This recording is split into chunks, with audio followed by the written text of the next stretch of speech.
और वो बलात्कार करने के बाद फिर जाके चुनाव प्रचार भी करते रहते हैं। मैंने बदलाव के लिए वोट किया था और सम्मान और सुरक्षा के लिए किया था ना, इसलिए नहीं कि पहले होता था वही होगा। सुरक्षा नहीं है, आप बुलडोजर चला के महिलाओं के घर गिरा रहे हैं, ये तो सुरक्षा नहीं है।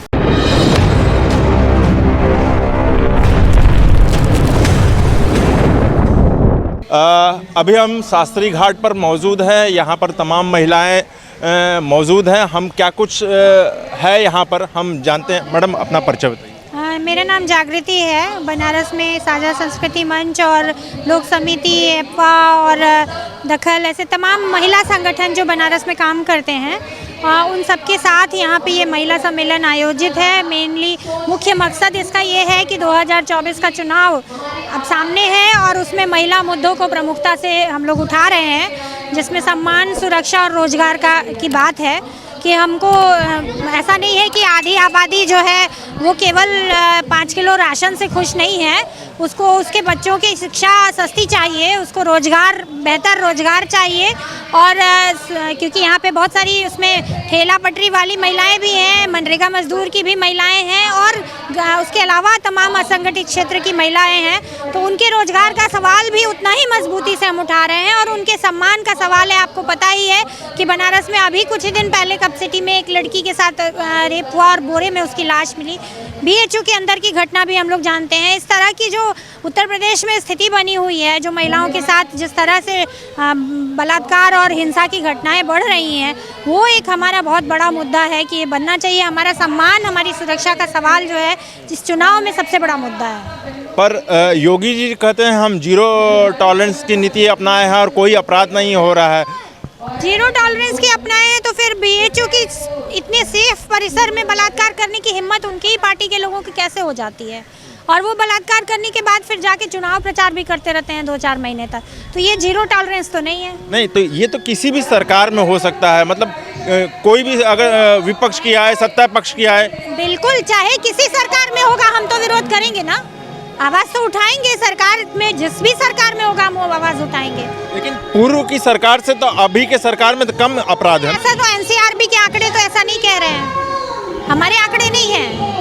नेशनल क्राइम ब्यूरो के आंकड़े तो ये नहीं कह रहे हैं, वो तो यही कह रहे हैं। और अपराध बढ़ा है, सबको दिख रहा है। नहीं, प्रधानमंत्री भी जी तमाम जनता ने बदलाव के लिए वोट किया था और सम्मान और सुरक्षा के लिए किया था ना, इसलिए नहीं कि पहले होता था वही होगा, इसलिए तो नहीं दिया था ना। आप बेहतर देंगे इसके लिए किया था, तो वो हमारी मांग है उसके लिए। और सबसे बड़ी बात कि महिला रिजर्वेशन बिल जो जिस तरह झुंझुना दिया गया और कहा गया कि 29 में जाकर लागू होगा, क्यों भाई? 20 साल से हम इंतजार कर रहे हैं, अभी इस चुनाव में क्यों नहीं? नहीं, कांग्रेस पार्टी भी पूर्व में मामला उठाती थी कि 33% महिलाओं का आरक्षण होना चाहिए। हम लोगों का, महिला संगठनों का मांग है कि इसी समय लागू कीजिए। आप संसद में पास कर चुके हैं, फिर आपको अपनी पार्टियों में टिकट देने में दिक्कत क्या है?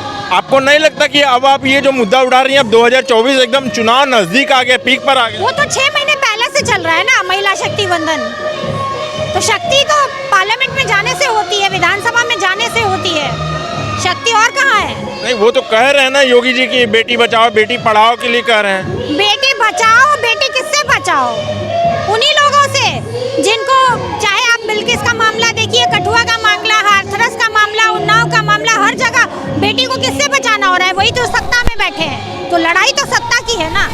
जब तक महिलाएं बराबरी से सड़कों पे नहीं होंगी, सत्ता में नहीं होंगी, तब तक किससे किससे कहाँ बचाएंगे? सुनिए, योगी जी अभी कह रहे हैं कि जो लड़कियां हैं, बच्चियां हैं, वो रात में भी निकलती है। पुलिस भी जो है बच्चियों से जाके पूरा बताती है कि कैसे अपराध हो रहा है, क्या होता है, सब कुछ। आप बनारस के हैं और हम सब जानते हैं कि कितना कौन रात में निकलता है। मैं भी एक बेटी की माँ हूँ, मेरी भी बेटी कॉलेज में पढ़ती है और शाम को 6 बजे के बाद वो कहीं बाहर जाती है तो मुझे उसकी चिंता होती है कि कब आ रही है, कितने बजे आ रही है, ध्यान रखने की ज़रूरत है। सवाल केवल सुरक्षा का मुद्दा नहीं है। हमने कहा ना, हमेशा ये बात की जाती है कि हमें चौकीदार नहीं चाहिए जो हमारी चौकीदारी करे। हमें ऐसा वातावरण चाहिए कि अगर कोई महिला के साथ उत्पीड़न करता है तो उसको तत्काल सजा मिलनी चाहिए। हमारे पर्चे में भी यही मांगे हैं कि भाई आप फास्ट ट्रैक कोर्ट बना रखा है, कानूनों की कमी नहीं है, फिर सजा क्यों नहीं मिलती है? तत्काल जल्दी मुकदमे की सुनवाई क्यों नहीं होती है? ये बात है। दूसरा ये कि माहौल तभी बनेगा जब पूरी तरह से सुरक्षा की बात जो है टॉप मोस्ट लेवल पे उठाई जाएगी। अगर पहलवान महिलाएं शिकायत कर रही हैं, जो ओलंपिक का मेडल लाती हैं, वो अगर शिकायत कर रही हैं तो उसकी शिकायत को सुना जाना चाहिए, ना कि उन लोगों को पार्लियामेंट में बगल में बैठा के सम्मानित और सुरक्षित किया जाना चाहिए। नहीं, ये मामला तो न्यायालय में अभी चल रहा है ना। न्यायालय का सवाल नहीं है, हम तो उम्मीद करेंगे जिनको हमने चुना है ना, जिनको चुना है उन्होंने क्यों नहीं चुप्पी तोड़ी, मणिपुर में क्यों नहीं चुप्पी तोड़ी उन्होंने। विपक्ष में जो यानी जो सत्ता के विपक्ष में जो कांग्रेस पार्टी है, सोनिया गांधी के पीए पर भी आरोप लगा है, क्या मानती हैं इसको? देखिए, मैं पर्सनल बातें नहीं इन्वॉल्व करती, मैं मोदी जी के नाम का नाम लेकर नहीं बात कर रही हूँ और ना मैं सोनिया जी का नाम लेकर बात कर रही हूँ। मैं महिला मुद्दों के लिए बात कर रही हूँ और यहाँ महिला मुद्दों पे बात हो रही है और बनारस की महिलाएं इकट्ठा हैं और उनके लिए ये सवाल है कि आप रोज रोज ठेला पटरी वाली औरतों को उठा के फेंक देते हैं, पुलिस रोज उनको प्रताड़ित करती है, रिक्शा हो, ऑटो वाला हो, तांगे वाला हो, छोटे जो लोग तमाम है वो बनारस से बाहर ढकेले जा रहे हैं। जो इनका विकास का मॉडल है उसमें महिला मनरेगा मजदूर हो, उनको भी 20-20 महीने तक पैसा नहीं मिलता है। ये सारी समस्याएं हमारी समस्या। जानता हूँ ये नरेंद्र मोदी के संसदीय क्षेत्र है, उन्होंने तमाम योजना दी है, ठेला पटरी वालों के लिए भी मतलब ऋण की योजना का भी दिया है, उज्ज्वला योजना भी दिया, तमाम योजना। उन्होंने ऋण की सारे देश को योजना दी है और जिनके ऋण माफ करने हैं उनके कर देते हैं, किसानों के तो नहीं करते हैं। वो गरीब ठेले वाले और ऑटो वाले ना माफ कर दिए। आपको पता ही है, उनके आम जनता को बताना चाहते हैं, उनके मित्रों के सारे ऋण माफ कर दिए जाते हैं, वो चाहे अडानी हो, चाहे अंबानी हो, चाहे और बड़े बड़े मेहुल चौकसी और पता नहीं क्या क्या नाम है, जितने मोदी हो, वो सब तो ऋण माफ हो जाते हैं, उनके लाखों करोड़ों के ऋण माफ हो जाते हैं। और हमारे जो गरीब आदमी अगर एक 10,000 रुपए का भी पैसा लेता है ठेला पे जो काम कर रहा है, तो उसके पीछे तो गुंडे लगा दिए जाएंगे और वसूली होने लगेगी। जो मध्यम वर्ग भी जो पैसा देता है, जो लोन लेके घर खरीदता है, उसको आपको मालूम है ना कि उससे कितना ब्याज लिया जाता है, 10% ब्याज उससे वसूला जाता है। और ये सारे जो बड़े बड़े कारपोरेट घराने, जिन लोगों को पूरा आम आदमी का पैसा उठा के दिया जा रहा है, उनके लोन क्यों माफ कर दिए जाते हैं, क्यों एनपीए के खाते में डाल दिए जाते हैं? को नहीं लगता कि भारत देश में अडानी अंबानी जैसे लोग अगर बिजनेसमैन हैं तो भारत के लिए अच्छी गर्व की बात है? टाटा भी तो है, अडानी अंबानी से बहुत पहले से है, देश बनाने के टाइम से कभी उन्होंने कब्जा नहीं किया पूरे देश पे और ना देश के संसाधनों को उठा करके इस्तेमाल किया। अभी भी सबसे ज्यादा नौकरी रेलवे और फौज के बाद कोई देता है तो टाटा देता है। उनसे बराबरी करे रिलायंस, उनसे बराबरी करें अडानी। 26,000 कुल उनके यहाँ वर्कर है, इनके यहाँ लाखों में है।